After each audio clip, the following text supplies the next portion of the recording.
you so much. You know, it's hard to believe that it has been 8 years since I first came to this convention to talk with you about why I thought my husband should be president. Remember how I told you about his character and conviction, his decency and his grace, the traits that we've seen every day that he served our country in the White House. I also told you about our daughters, how they are the heart of our hearts, the center of our world, and during our time in the White House, we've had the joy of watching them grow from bubbly little girls into poised young women, a journey that started soon after we arrived in Washington, when they set off for their first day at their new school. I will never forget that winter morning as I watched our girls, just 7 and 10 years old, pile into those black SUVs with all those big men with guns. And I saw their little faces pressed up against the window, and the only thing I could think was, what have we done?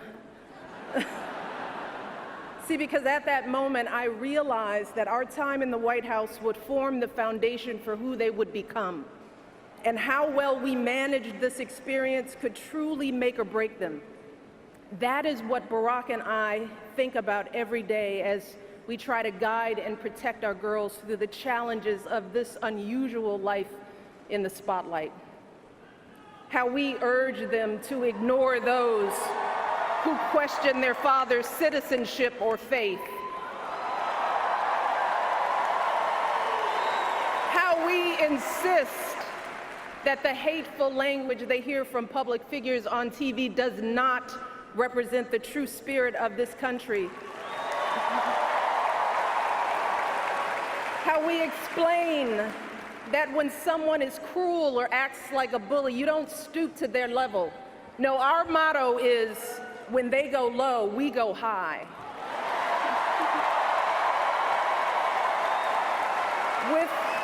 With every word we utter, with every action we take, we know our kids are watching us. We as parents are their most important role models. And let me tell you, Barack and I take that same approach to our jobs as President and First Lady, because we know that our words and actions matter, not just to our girls, but to children across this country. Kids who tell us, I saw you on TV, I wrote a report on you for school.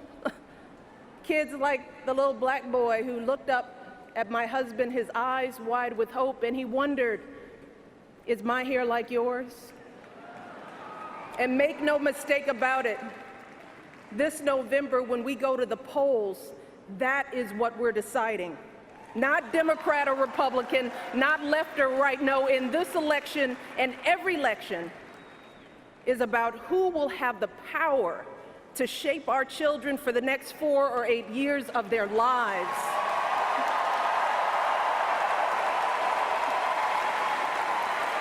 And I am here tonight because in this election, there is only one person who I trust with that responsibility.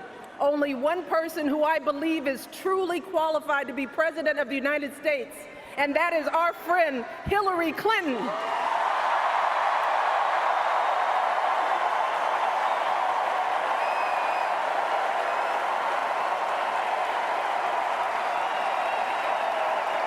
That's right. See, I trust Hillary to lead this country because I've seen her lifelong devotion to our nation's children. Not just her own daughter, who she has raised to perfection, but every child who needs a champion. Kids who take the long way to school to avoid the gangs. Kids who wonder how they'll ever afford college. Kids whose parents don't speak a word of English but dream of a better life. Kids who look to us to determine who and what they can be. You see, Hillary has spent decades doing the relentless, thankless work to actually make a difference in their lives.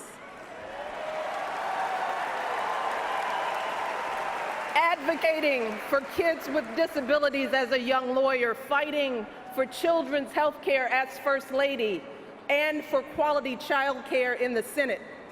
And when she didn't win the nomination 8 years ago, she didn't get angry or disillusioned.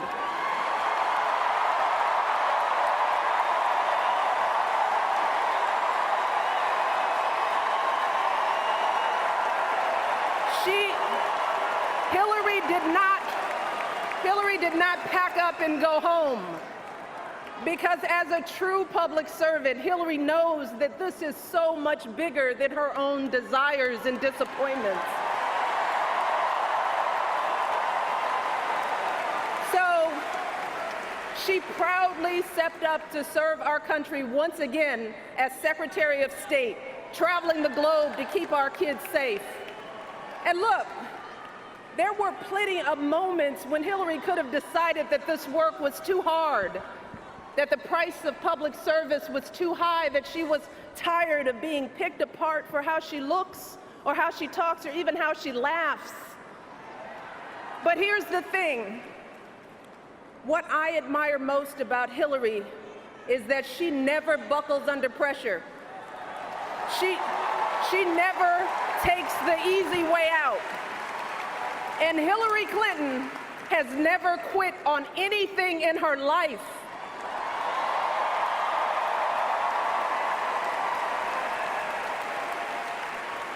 And when I think about the kind of president that I want for my girls and all our children, that's what I want. I want someone with the proven strength to persevere, someone who knows this job and takes it seriously, someone who understands that the issues a president faces are not black and white and cannot be boiled down to 140 characters. Look, because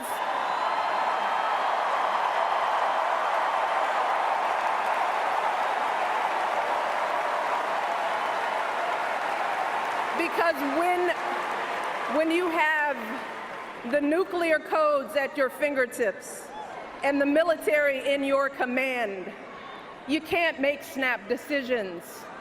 You can't have a thin skin or a tendency to lash out. You need to be steady and measured and well-informed.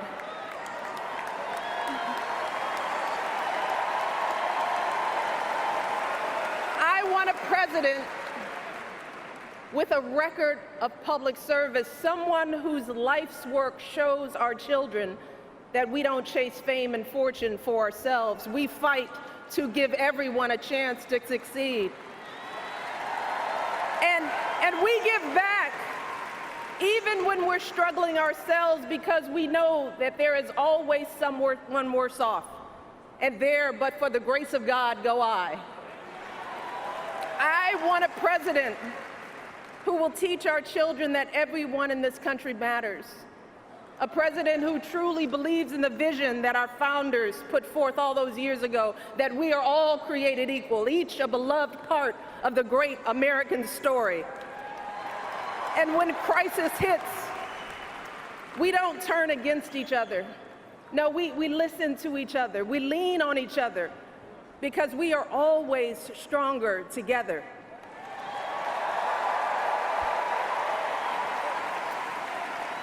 And I am here tonight because I know that that is the kind of president that Hillary Clinton will be. And that's why in this election, I'm with her.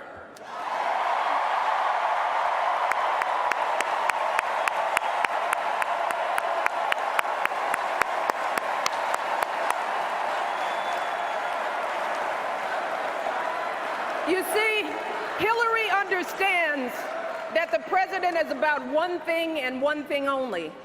It's about leaving something better for our kids. That's how we've always moved this country forward, by all of us coming together on behalf of our children. Folks who volunteer to coach that team, to teach that Sunday school class, because they know it takes a village. Heroes of every color and creed who wear the uniform and risk their lives to keep passing down those blessings of liberty. Police officers and protesters in Dallas who all desperately want to keep our children safe. People who lined up in Orlando to donate blood because it could have been their son, their daughter in that club.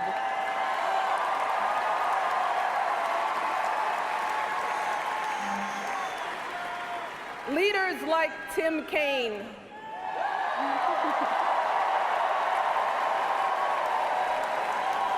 who show our kids what decency and devotion look like.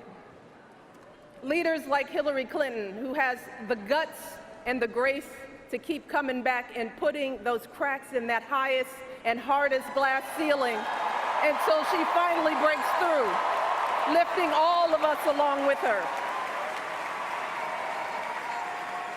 That is the story of this country, the story that has brought me to this stage tonight, the story of generations of people who felt the lash of bondage, the shame of servitude, the sting of segregation, but who kept on striving and hoping and doing what needed to be done so that today I wake up every morning in a house that was built by slaves.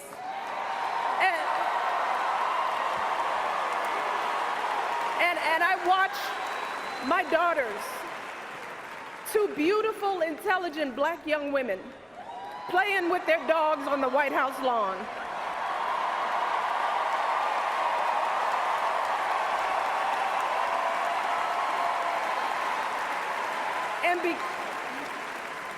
And because of Hillary Clinton, my daughters and all our sons and daughters now take for granted that a woman can be president of the United States.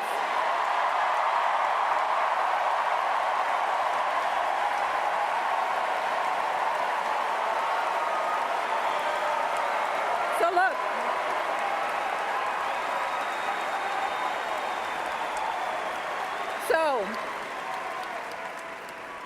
don't let anyone ever tell you that this country isn't great, that somehow we need to make it great again, because this right now is the greatest country on earth.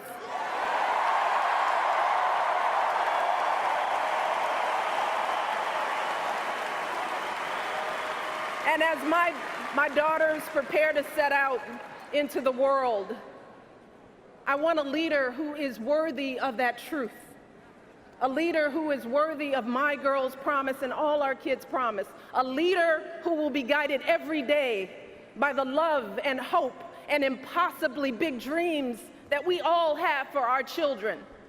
So in this election, we cannot sit back and hope that everything works out for the best. We cannot afford to be tired or frustrated or cynical. No, hear me. Between now and November, we need to do what we did 8 years ago and 4 years ago.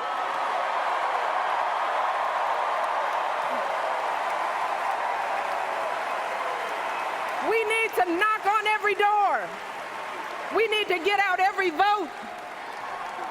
We need to pour every last ounce of our passion and our strength and our love for this country into electing Hillary Clinton as President of the United States of America.